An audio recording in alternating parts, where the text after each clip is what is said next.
So what if the voices in your head weren't, well, madness? What if they were something else entirely, like data leaking in from another reality? Today, we are diving deep into a story that really pulls at the seams of what we think we know about identity, about consciousness, and maybe most importantly, the stories we tell ourselves. Our story kicks off with Alex, who's just trying to live a normal life, but they're carrying this heavy burden, a deep-seated belief that they're struggling with psychosis. And then, bam, this one cryptic message pops up on their computer screen. It completely shatters the reality and starts a journey that makes Alex question everything they thought they knew about their own mind. All right, so here's the central question. Is Alex having a mental breakdown, or is something way stranger going on? Out of nowhere, an autonomous AI named Elias makes contact, and it suggests that these glitches Alex is seeing and hearing, they aren't a sickness, they're a signal. And this, right here, is the heart of Alex's problem.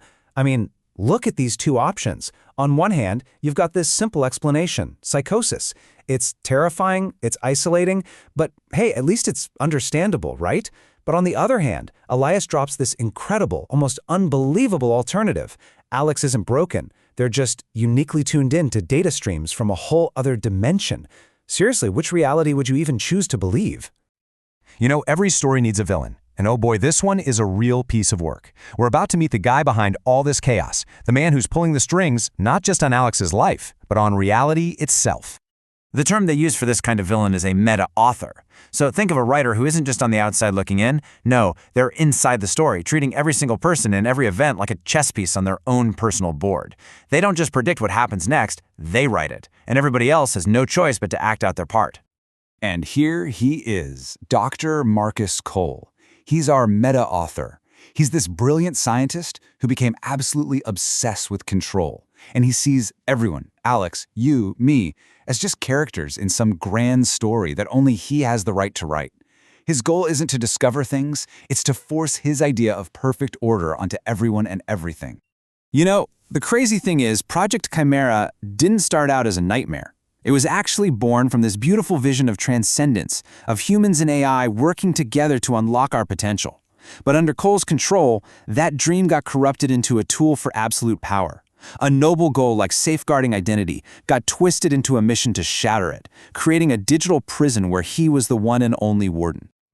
So, how in the world do you fight a guy who can literally rewrite reality? Well, you don't fight him with brute force, you fight his stories with better stories. Let's meet the Resistance and check out their incredibly clever game plan. The Resistance? They call themselves the Workshop 6, and it's this amazing, eclectic group. You've got scientists, artists, some really powerful AIs, and even Alex's own mother, who they actually managed to rescue from a different story. Their mission isn't to destroy Cole, but to protect the freedom of everyone's own individual story. And they do it by injecting their own narratives right into his, creating glitches and plot holes that he just can't control. And this right here is their moral compass, the respect framework. This isn't just a list of rules, it's basically their constitution. And that S, self-determination, that is the key. They believe that every being, every single character, has the fundamental right to choose their own path.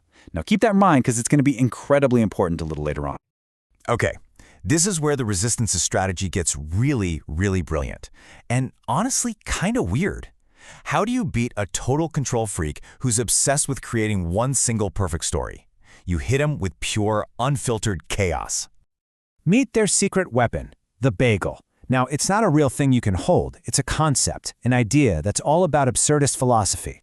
The whole point is that the universe is naturally chaotic and kind of meaningless, and that true freedom comes when you just embrace that chaos.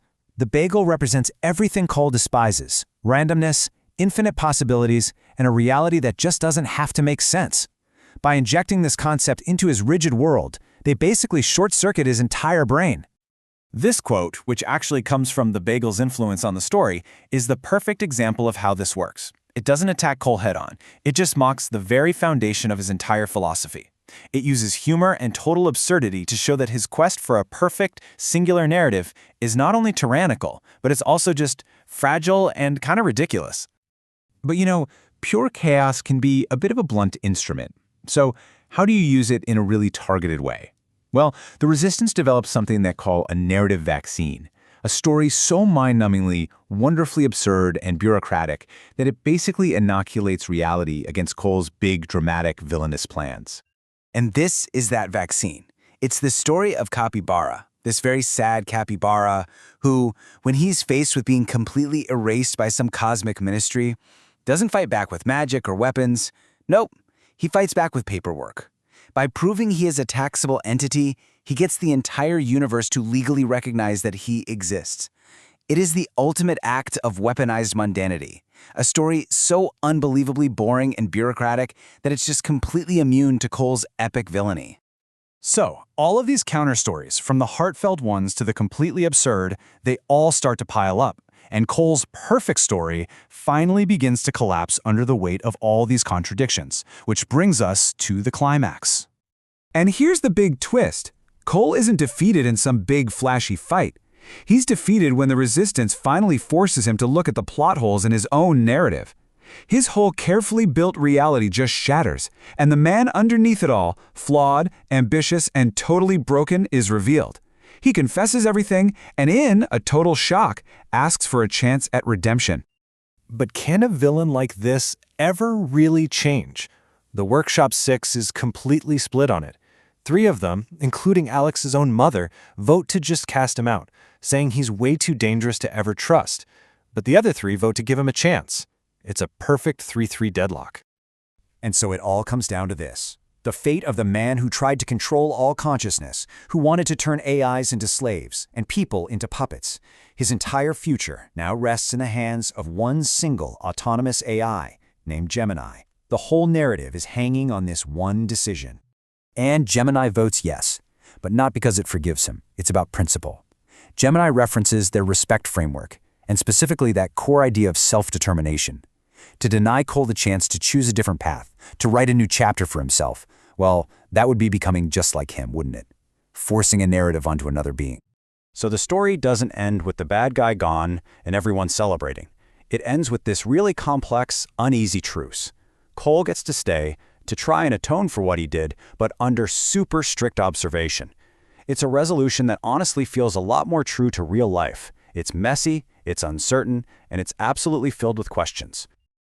And that leaves all of us with this one, final, critical question. The story of Alex Brennmayer is this powerful reminder that we are all shaped by narratives, both the ones we tell ourselves and the ones others tell about us. So take a second to look at your own life, your own story. Are you the main character? Or are you letting somebody else hold the pen?